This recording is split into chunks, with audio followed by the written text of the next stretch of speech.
We've talked an awful lot about the collapse of Silicon Valley Bank and the impact it could have on banking, regulation, and tech. But what lessons can you take away from this event so that you can better manage your money? Joining us now to answer some questions that you may have if you have over $250,000 in the bank, and God bless you, is Kenny Polcari, Kace Capital Advisor Managing Partner. Not a problem I'm focused on at the moment, but hopefully someday, Kenny. It's aspirational. If you have $1 million cash, what you do with your money?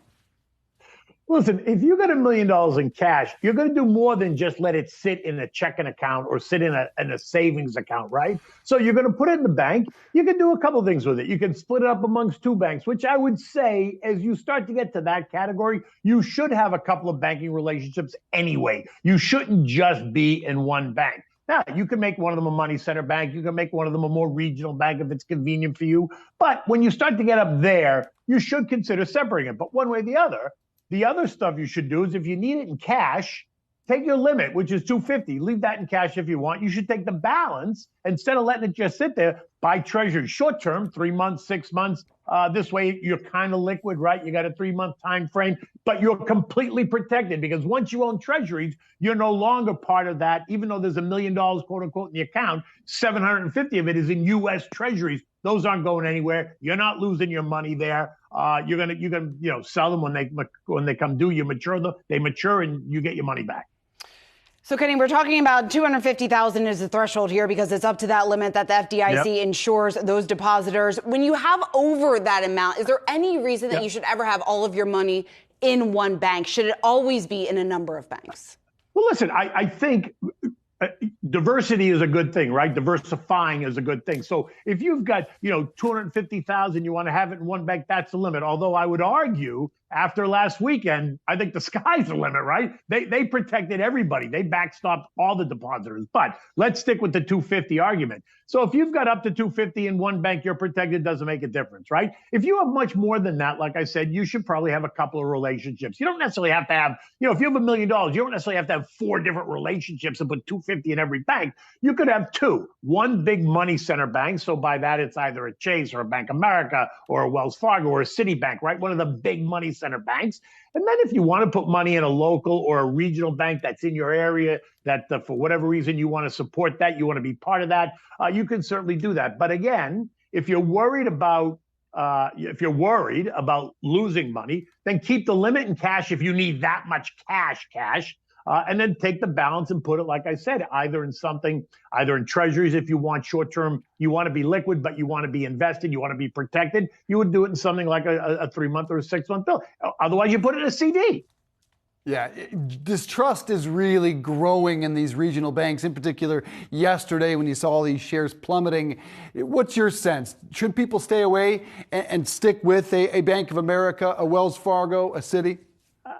Listen, no, I think yesterday's action was way, way, way overdone. And it's obvious by what we see kind of happening today. A lot of these are bouncing back. There are some good names in there that got dragged down yesterday with all the drama that took place, last week and over the weekend and the concerns. And oh my God, listen, the Fed wants regional banks. The country needs these regional banks as well. And some of them are super regionals, and they're fine. And you shouldn't necessarily be, a bank like Silicon Valley Bank, which, by the way, didn't serve you and me, didn't serve most people in this country, probably never heard of it, right? It was a very specific bank serving that community. But if you go around the corner to a local bank or to a regional bank, you go to a Co-America or you go to a Cap One or you go to a Regions Financial, there's nothing wrong with any of those banks. But if you're worried, then just keep the limit, right? And then take the balance of your money and put it in what I would do is a larger money center bank, or you're going to have it in a place like, a Fidelity or a Charles Schwab, where it's going to be invested either in stocks or in bonds, but a place that's going to be outside of the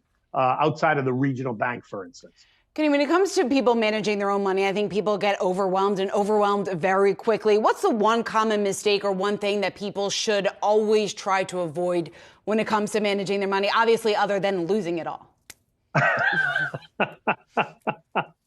I think the common mistake is not being diversified enough, right? A lot of people what I find is a lot of people managing their money tend to overweight in the stuff that they like, which is great because there's something, that's the Peter Lynch kind of mentality, is that buy the stuff you know and buy the stuff you like because you know it, you like it, you use it, you understand it. But they tend to be too overweight sometimes in those sectors, and then they miss the opportunity. So, if you're going to do it by yourself, then take advantage. A lot of these places have all kinds of online videos and YouTubes and classes and information that are going to try to help you avoid that mistake, right? By being diversified and also rebalancing and understanding the power of dollar cost averaging and reinvesting your dividends and putting it right back into the names that you like.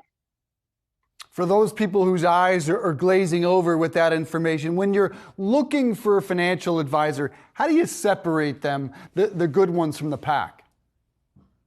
Well, listen, a lot of it is reputation. A lot of it is relationships. A lot of it is referral, right? Because sometimes you're not just going to pick up the phone necessarily and just arbitrarily go Google financial planner and come up with the first name on the list and call that person. You're not going to come because somebody's going to refer you, or you're going to see this person in action. You're going to have heard them speaking at a conference. You like their style. You read their information. You get a sense of who they are. You get a sense of how they manage. And that starts the initial conversation, right? I'd be very surprised if people just arbitrarily pick up the phone and dial a number and say, hey, I need you to manage my money. There's got to be some homework that you do.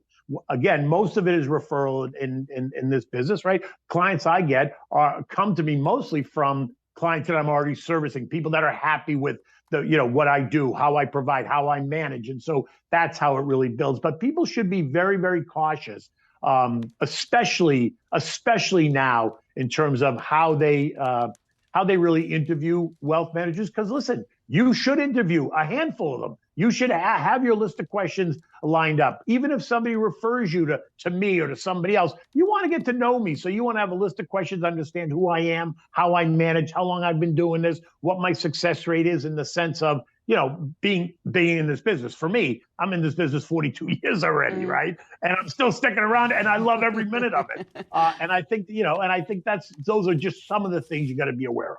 All right, Kenny Polcari, well, we hope to have you back here in Yahoo Finance. Kace Capital Advisor Managing Partner. Thanks so much.